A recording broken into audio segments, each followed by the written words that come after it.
Welcome to our Social Enterprise Fundamentals video series.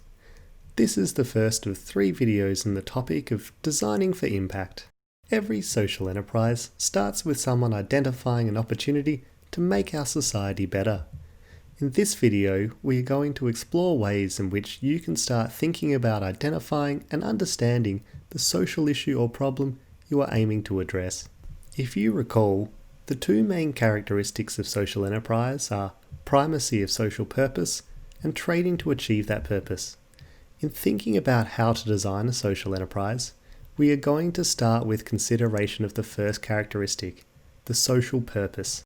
Stated another way, the social purpose of a social enterprise is about finding a solution to address, or at least improve, a social problem or issue.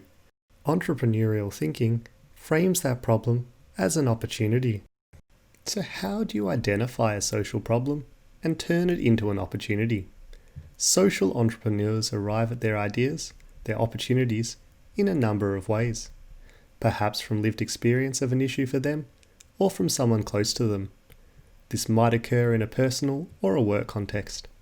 Sometimes, people notice an issue in their own community or while travelling to another community. Sometimes solutions can also come from seeing them work in other communities with similar problems or issues. Irrespective of how a social problem or issue comes to mind, to find a solution that is going to work, it is critically important that the problem is understood fully and deeply. If you have personal experience of the problem or issue, this is perhaps easy. You understand its effects and what is driving it deeply.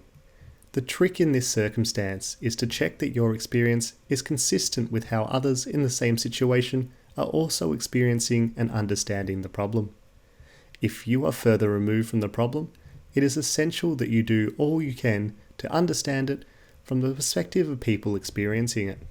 In the past, it has been tempting to paint social entrepreneurs as heroes or saviors, gallantly helping people in need.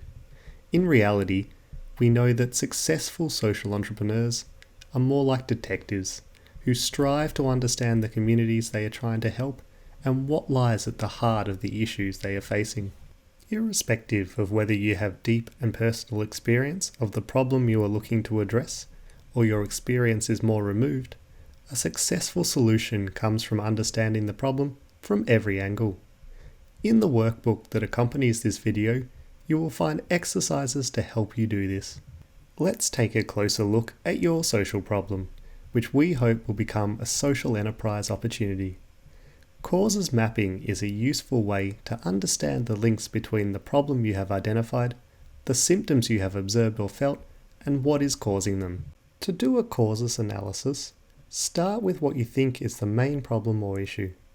Then, list the direct symptoms or effects that you know or believe stem from this issue. These are the most obvious signs of the problem that you observe yourself. Next, think about what are some of the less obvious signs or effects of the problem.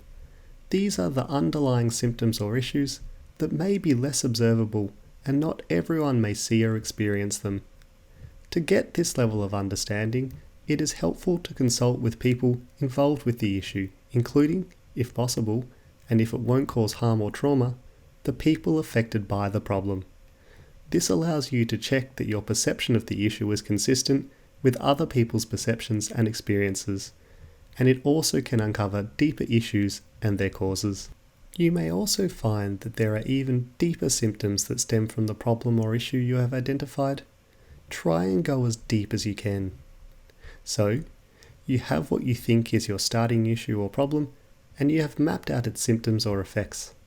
Now, let's look at its causes. Start with the most obvious causes that relate to your most obvious symptoms.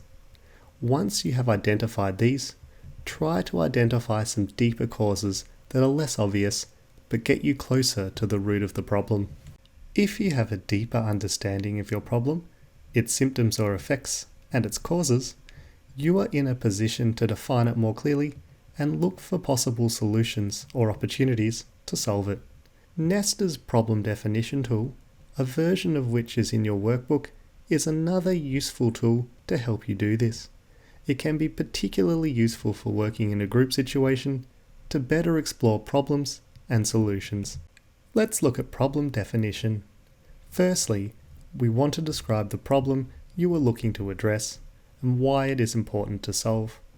Discuss this with your group or team, if you have one, and make sure you are all agreed on this. Next, who are the people affected or impacted by the problem? Again, the more you know about this, the more robust your solution will be, so consult widely and make sure you are on the same page as any other people you are working with.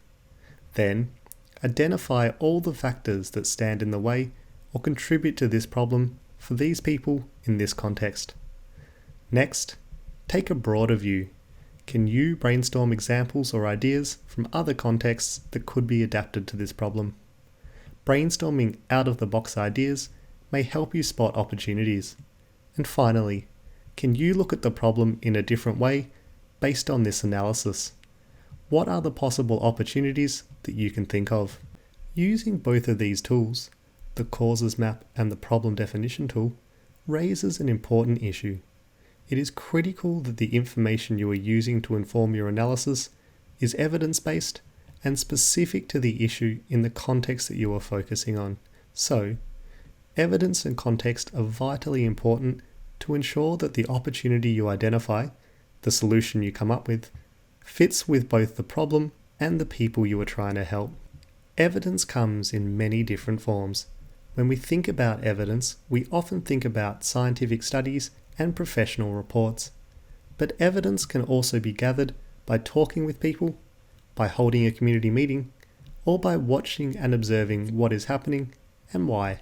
Successful social entrepreneurs are often embedded in the communities they are aiming to help, allowing them to get to know and understand the problem and the beneficiary group well.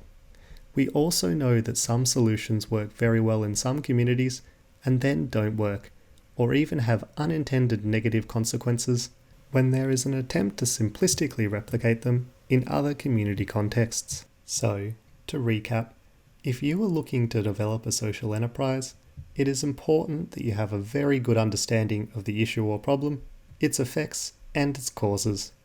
It is also important to think about and agree on what the problem or issue is, who is affected, what some of the factors standing in the way of a solution might be, and if it is possible to reframe the problem to look for possible solutions.